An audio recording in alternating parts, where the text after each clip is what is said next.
Welcome to Founders Feature, a podcast powered by Closers.io, where we dive into the journeys of innovative entrepreneurs and explore the road ahead for them and their companies. I'm your host, Zach Young, and in each episode, we uncover the stories behind impactful ventures, the challenges faced along the way, and strategies driving their future growth.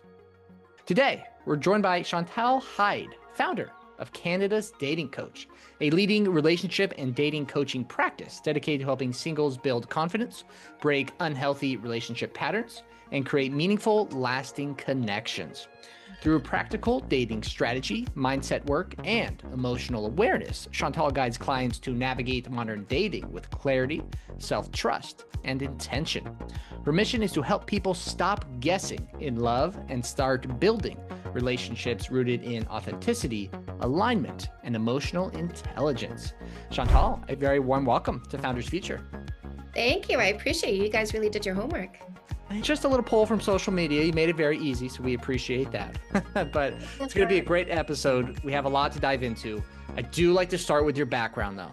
Yeah. So before becoming Canada's dating coach, can you walk us through what were you doing previously and what was really your inspiration for getting into this space? So what I did previously is the reason why I'm so great at what I do, which is being a stripper for 20 years. I worked in an environment where people are raw. People are themselves because they don't feel judged. And in addition to not feeling judged and feeling like they can just let loose and have their freedom, they got a few drinks in them. So when I'm asking them questions like, how do you feel about that? They're looking at somebody who's wearing makeup, high heels, and nothing else. I'm not the wife. I'm not the therapist. I'm not the girlfriend. I'm not somebody they're trying to impress because they know they're not going to take me home. So after some truth serum, sitting across from somebody that is a zero threat, I get the full truth. In addition to working a strip club sober for 20 years, because I was 6 years old when I knew I was going to do it, because I just knew. I was studying social sciences. I started reading when I was 4 years old. I was reading voraciously. In grade five, I counted how many books I read during the school year. It was 400 books. So when I'm studying something because I'm interested, I'm really learning. So I was working sober, studying sociology, psychology, anthropology, biology, evolutionary psychology, behaviorism, and meditation. Can you imagine sitting across from a stripper talking to you about spirituality? Anyways, so I'm learning all these things, but I'm working in this environment where people are themselves. I'm having conversations with the girls in the dressing rooms about their bad boyfriends and getting them to leave bad boyfriends. I'm having conversations with men on the floor when I'm doing dances for them, and they're paying for me to talk instead of dance because what I say is so interesting. And I'm literally helping them find a good girlfriend, fix their current relationships. And I wasn't thinking I was going to take all this and roll it into a coaching practice. I just spent 20 years in the industry, loving every minute of it. And then after 20 years, at the age of 41, looking at myself, going, maybe it's time to age out. So, what am I going to do next? What's my next evolution? And being the hedonistic person that I am, it has to be something that I love. So, I asked myself, what am I already doing that I love? And the answer was give advice. You've been doing that for 20 years, and it seems like quite just an organic way of going about it. We'll dive into the business in just a second. I do have to ask, though, you have a tremendous domain, Mm, Canada's Dating Coach. It's yeah. tough getting a good domain these days. So could you tell us the story of how you got that? So this was in the beginning of me becoming a life coach. And I was writing my first seminar, I was developing my ideas, and I hadn't come up with a business name. And I had all these ideas, but none of them were sticking. None of them really made sense to me. And I was having lunch with somebody, and Matthew Hussey had come to Toronto and he had done a talk show. And I saw him on the talk show and he's British. And I remember saying to myself, why isn't that me?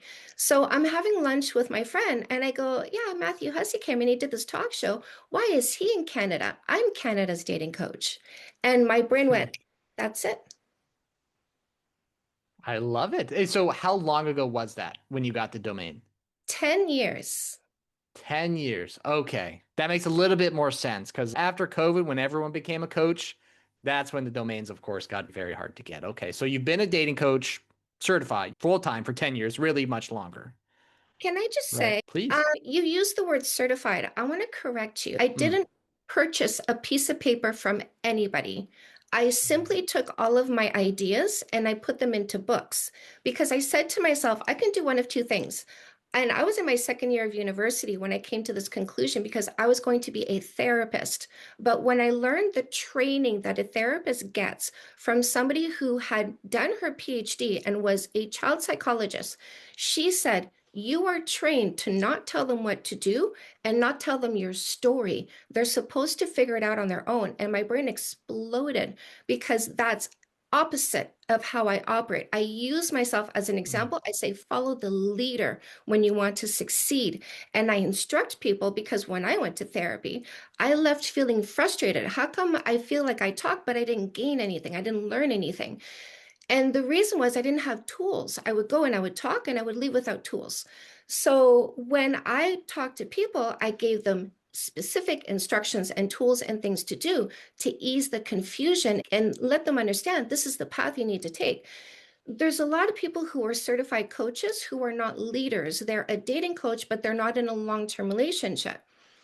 For me, a dating coach has to combine with relationship building because if you pick somebody but you don't make it work, you're not closing the loop.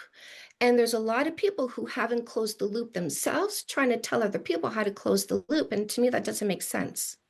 Very good distinction. Thank you for that. And a good synopsis on the coaching industry today. That could probably be about an hour-long conversation, but we'll put that to the side for now. I'd love to dive into the business today. I'm sure it's been through a few different iterations throughout the years, but tell us, what does working with Chantal look like today? Who are you typically working with? Everything like that. All kinds of people. The reason why I really love the name Canada's Dating Coach is because I speak to all demographics. I have celebrity clients and I have people who can't afford a coaching session. And I'm like, here's a free book because I don't care where you are in the world. I want to help you make sure you don't become a victim. Got it. Okay. So working with just about everybody, right? You got Mhm. resources for everybody. I'll definitely ask about the books just a little bit later. But let's say clients that you're either working one-on-one or maybe you do some group coaching as well. I saw on the website. Can you walk us through that process? What does working with Chantal directly look like? You have to be prepared to hear the truth because I don't let you get lost in the story. Some people have the habit of reciting the story and getting into the emotions, but never pulling themselves out of it. And when I see people do that, I interrupt them and I say, you're getting lost in the story. Now, let's bring it to the foundation of what the problem is so that you can understand why you're doing this. And then I can instruct you on how to get yourself out of this. My coaching sessions are expensive because when you get a coaching session, you are saving probably 5 to 10 therapy sessions. Got it. Okay. So it sounds like very personable one-on-one with you. I have to assume great change, especially when it comes to dating, probably doesn't happen overnight. So typically, are people buying packages with you, or can they do one-off sessions if they'd like to? They can do one-off sessions, and it's a really great way to figure out if you're navigating in the right direction. There's Hmm. this person that I'm considering, should I proceed or should I not? There's somebody I'm in a relationship with. I don't know if I should continue trying to repair this or if I should cut my losses and exit. Okay, so just about, like you said earlier, just about anything, excuse me, everything for just about anyone. Okay. Even how can I develop the courage to even start dating? Okay. I'm very curious to get your take on the modern dating industry today, especially when it comes to the apps. I'd love to get your opinion there. The apps are in a lot of trouble because there's a lot of people that are using them in nefarious ways. And so you need to be super cautious when you are using apps. But I don't ixnay the dating apps because I say all opportunities are opportunities. You just need to navigate them carefully.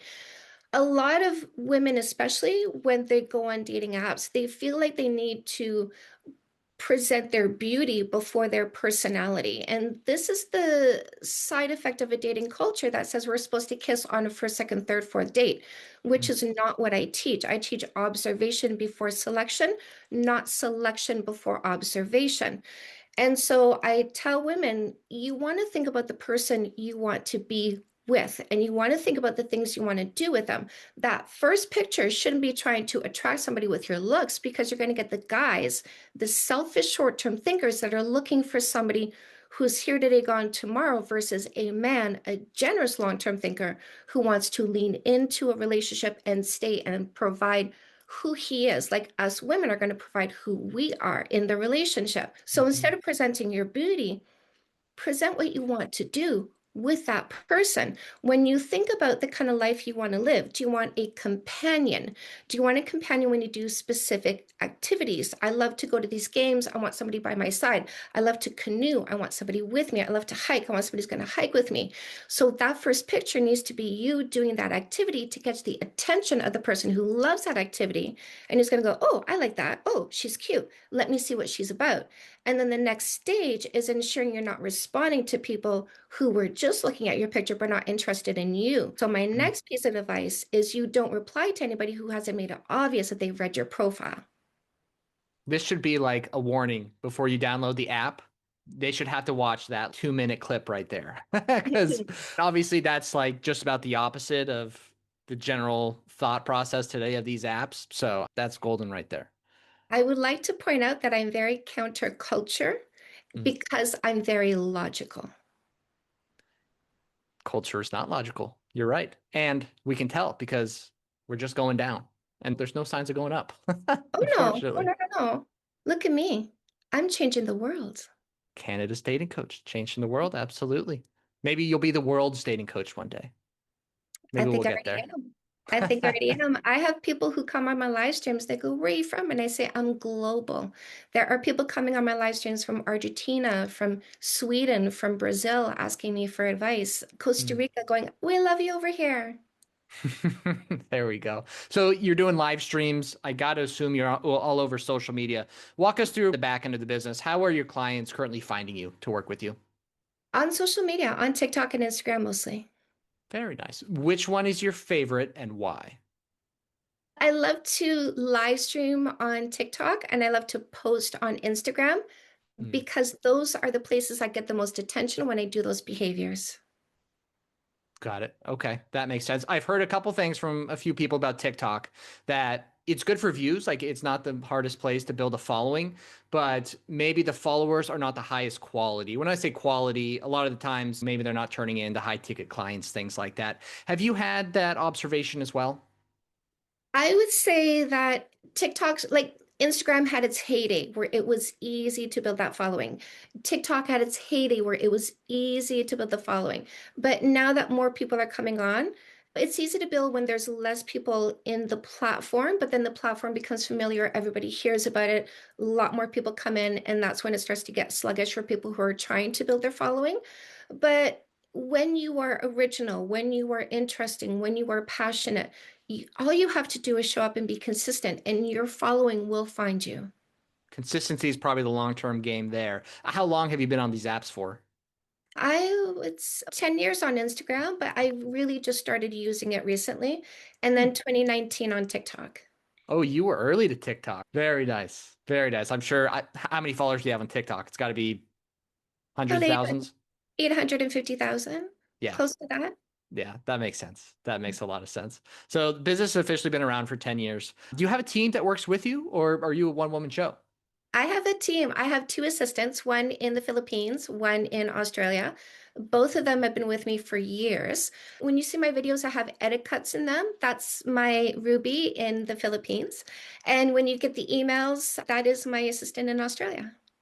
Very nice. A lot of entrepreneurs, founders, they do have some trouble letting go, right? They always think no one's going to be able to do this as good as I am. No one's going to love my baby as much as I do. How was the process for you of bringing a team on and letting some power go? My hiring process, it's not a resume. It's I love you. I've been following you. I know what you teach, and this is what I do, and I want to marry them together for your benefit. Here's an example of that. That's how you get me to hire you. Very different. So you somehow ended up following your assistants. They found me. Okay. And they came, it's really interesting because my assistant in Australia, I made a TikTok and I said, hey, I need help and I want to hire an assistant. And Lara opened up her TikTok. It was the first TikTok that came up. And within minutes of me posting that TikTok, she messaged me and she's, this is me. I love you. This is what I do. Here's an example. And I went, you're hired. And she's been my assistant for about 5 years. Ruby, I've had her Wow. for 3 or 4 years now. Yeah. Retention for employees says a lot about the business owner, right? So you got employees with you for the long term. Clearly, you're doing something right. And very cool way of going about it as well. I like that hiring process. Thank you. And Definitely. they work independently, do very little with them because I want to do what I do, and they're working alongside me doing what they do. And I don't micromanage. Every now and then I have an idea, and I'm like, here's for Ruby, here's a video idea, and I send it to her. Laura, she is my administrative assistant, so she'll do a bunch of different things. So every month, but once a month or so, I'm like, okay, Laura, feels like it's time for a meeting. But sometimes we'll go months without a meeting and very little Wow. interaction. And they just run of their own volition. They know what they need to do. And I see peripherally what they're doing. And Ruby, I get the videos and I just put them out. And they work independently. And I'm very ADHD friendly. I'm very autistic friendly. I think I got the ism autistic, whatever. I don't know. But I love working in my lane. And I love that they're working in their lane without needing to be managed by me. Another golden nugget right there. Absolutely. Why have they been with you for a long time? Number one, they loved you to start. Good Yes. start. But Yes. also, they essentially they're running their own part of the business because you're not in their business all day every day telling them what to do. It seems like it is their business to them. More satisfaction, more motivation for work. Yeah. Very well done. Very well done there. People need to take note. That is for sure. That is for sure. Chantal, you got a book behind you. No More Assholes. Very clear to read. Great title. Can you tell us about the book writing process, how that was for you? Yes. And I want to point out too regarding the title, because sometimes I get men who are like, Why are you calling us assholes?" And I say, we're not. We are taking accountability for the words coming out of our mouth. Under no condition should I turn to my friend and talk about my man and say, he's such an asshole. He did it again. He lied again. He disrespected me again. He was lazy, selfish, irresponsible again. By using observation before selection, the ones that we would complain about, we just don't kiss them. We get rid of them. We say, hey, I've been doing some thinking, but not for me. Good luck on your journeys. And it's a send off, it's not a breakup because of my methodology. So I just wanted to say that because we love men. We don't mind guys. The difference between men and guys, guys are selfish short-term thinkers, men are generous long-term thinkers. Guys are fun to play with when I'm in girl mode and I don't want to commit to a long-term relationship, just want to have a good time. But when I'm looking for a long-term relationship, I need the generous long-term thinker because that's the mode I'm going into, generous long-term thinking. In terms of writing a book, man. So we talked about me being a stripper for 20 years and aging myself out at 41. Now, about 5 years before then, there's a voice in my head. I call it the voice that's smarter than me, the capital T, capital V voice. And when it has a message for me, I know that's not me because it's the same wording and it pops up and it's consistent. And there was a message that kept popping up that said, there's a book inside of you. There's a book inside of you. There's a book inside of you. And I'm like, what are you talking about? But I listen, which is why I got so far in life. And so I bought a book on how to write a book. And I didn't read the whole thing because I just wanted what was interesting to me. So I flipped through it, gave myself an idea of how to write a book, but I still didn't know what I was going to write. I had a couple false starts where I would write a sentence or a paragraph, maybe a starter title, but it wasn't it. And the voice would say, you don't know enough yet. And I go, okay, put the pen down. And I started my business and I wrote my first seminar, and it was called Dating Smart. And I gave that seminar, it was a 7 hour seminar, and I had 7 sections. And when I was finished the seminar, the voice said, that's your book. And I went, oh. And so I took that seminar and I took those 7 sections that I taught the people and I put it in No More Assholes. And I thought that was it. But I had my first coaching client And she followed the methodology to the letter and committed to a relationship, but he went into an insecurity phase right after they committed, and it destroyed their relationship. And I said, oh, we need a follow up. We need to help people continue on. And here comes the closing of the loop here. So I wrote After the First Kiss. And I was fixing my relationship because I had vomited insecurity into my relationship for 10 years. We were on the verge of divorce. And I said to myself, I need to do the right thing because it's the right thing to do. And I need to release the outcome. And so I stopped pointing the finger outward at my husband and I started pointing it inward and I started meditating. I started taking radical accountability for my thoughts, emotions, and behaviors. I started asking myself on a micro level a million times a day, what do I want? What do I want? Instead of always looking outward to turn it in. And what do I want could be, you know what? I just noticed right now by turning inward, I need a glass of water. I Mhm. need to eat an apple. I need to go for a walk. I need to move my body. I need to sit and watch TV right now. I need to do some meditation. I need to do some writing or journaling. And so I was fixing myself, and there came Fix That Shit. So I was writing Fix That Shit. But at the same time, I was on a book tour, and people were looking at No More Assholes and After the First Kiss. I'm like, yeah, but you need a book on how to get through a divorce. And I went, oh, I have to write Comeback Queen. So I was writing two books at the same time. And on it went. The ideas kept churning out, the books kept coming. And it was like a freight engine, chugga, chugga, chugga, chugga, chugga, in my body, driving force beyond me saying, go, don't stop, don't stop, don't stop. You don't have time. And I was like, I want a break. And the voice said, no, not yet. You can take a break later, but not yet. And so 13 books popped out one after another. And now I can take a break. 13, yeah, deserved. You had books inside of you. I think you said Mhm. you have a book inside of you to start out. That's what the message said, but you had Yeah. books. Wow. I was not expecting 13, I'll be honest, but 13. Okay, you published 13 books in how long of a time frame? In 10 years, 13 books and three workbooks. And there's Wow. another book coming, by the way, but this one's going to be for fun. For fun. Okay, so Yes. nothing to do with dating? The last book that I wrote is called Evolution Revolution, and it is the switch from patriarchy into matriarchy and how we are going to make that happen. And as I look, like when I finished that book, the voice said, this is your introduction to the blueprint for how we can thrive when it comes to relationship building and having happy families. So it wrapped everything up. And the next book that I want to write will be a fiction. So it's a very unique idea. I don't know if you remember Choose Your Own Adventure books. I don't think so.